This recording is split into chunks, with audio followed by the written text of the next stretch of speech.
नीती आयोग आणि या देशाचे शिखर बँक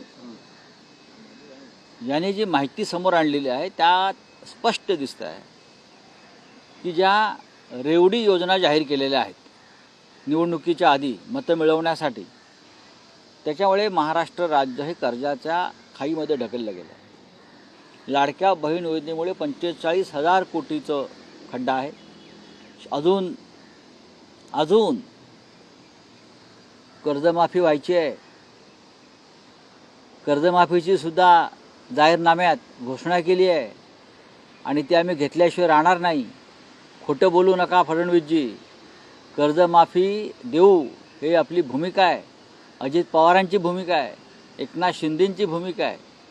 लाडक्या बहिणीबरोबरच तुम्हाला कर्जमाफी द्यावी लागेल आणि लाडक्या बहिणींना 2100 रुपये द्यावे लागतील, हे तुमचं वचन आहे।